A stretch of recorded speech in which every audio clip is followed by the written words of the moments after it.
tersebut tidak mendukung pembangunan konstruksi surat tuntutan, sehingga bukti berupa CCTV kediaman Saguling tidak digunakan. Bukti-bukti yang dikesampingkan oleh penuntut umum tersebut di atas adalah justru bukti-bukti yang mendukung pembuktian kebenaran material yang dapat mengungkap kejadian sesungguhnya. Sedangkan bukti-bukti yang digunakan oleh penuntut umum hanyalah sebatas untuk mendukung konstruksi surat tuntutan yang dibangun oleh penuntut umum yang terkesan tidak berusaha mencari kebenaran material. Kedua, lagi-lagi jaksa penuntut umum salah menafsirkan premis sehingga menghasilkan konklusi yang salah, ex false quod libet, salah fakta, salah kesimpulan. Penasihat hukum membahas ketidakkonsistenan penuntut umum dalam menggunakan alat bukti, bukan membahas alat bukti yang tidak konsisten dan berubah. Ketiga, penuntut umum dalam repliknya menyatakan barang bukti yang dihadirkan di persidangan adalah barang bukti yang sah. Faktanya, hasil pemeriksaan poligraf yang dijadikan dasar penuntut umum menyimpulkan tidak adanya kekerasan seksual tersebut didapat dengan cara yang bertentangan dengan Perkap nomor 10 tahun 2009, di mana pemeriksaan dilakukan pada saat kondisi terdakwa sedang tertekan.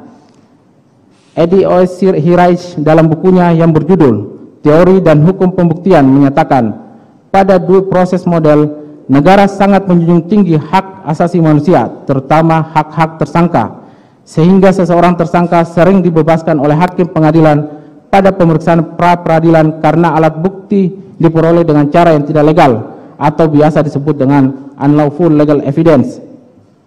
Dengan demikian, tidak perlu kami menjelaskan lagi dan kami mohon kepada majelis hakim yang mulia untuk tidak mempertimbangkan dalil penuntut umum dalam repliknya. Penuntut umum tidak mampu menunjukkan bukti yang mendukung tuduhannya bahwa penasihat hukum tidak profesional karena menggunakan alat bukti yang tidak sah. Hal ini terdapat pada halaman 12 sampai dengan 13 replik penuntut umum sebagai berikut. Dianggap dibacakan. Kami akan menanggapi hal tersebut dengan beberapa poin argumentasi, yaitu: pertama, tuduhan penuntut umum pada tim penasihat hukum selain tidak berdasar juga menunjukkan penuntut umum cenderung emosional dan gagal fokus pada pokok perkara dan justru mengomentari pelaksanaan tugas penasihat hukum sebagai advokat tanpa dasar bukti dan fakta persidangan yang jelas.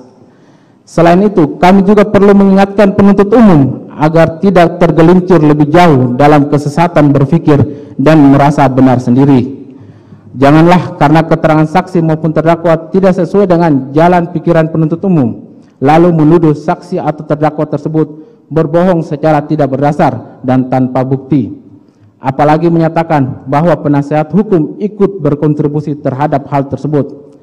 Kami memperhatikan bahwa penuntut umum sejak awal berusaha untuk mendiskreditkan para saksi jikalau keterangan saksi tak sesuai harapan atau keinginan penuntut umum.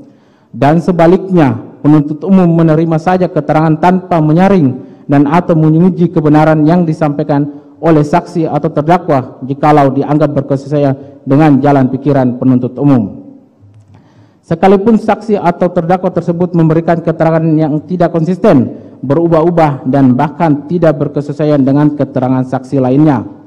Kedua, penuntut umum menyimpulkan bahwa terdakwa turut serta melakukan persiapan perencanaan sejak di Rumah Magelang, Rumah Saguling 3 nomor 29 hingga pelaksanaan eksekusi di Rumah Duren 3 nomor 46. Hal ini menurut penuntut umum didasarkan pada keterangan saksi Ricky Rizal Wibowo, saksi Kuatmaruf, dan saksi Richard Eliezer Pudiang Lumiu.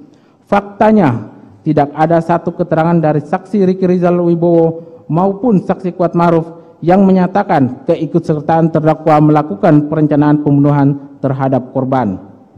Terlihat jelas bahwa penuntut umum yang mencaplok dan mengatakan didukung bukti-bukti adalah klaim kosong tanpa dasar dan bentuk memutarbalikan atau manipulasi fakta. Video analisa fakta nota pembelaan halaman 848 sampai dengan 922. Penuntut umum hanya menggunakan keterangan saksi Richard Eliezer Pudiang Lumiu yang selalu berubah-ubah serta tidak berkesesuaian dengan keterangan saksi atau alat bukti lainnya. Terima kasih sudah nonton. Jangan lupa like, subscribe, dan share ya.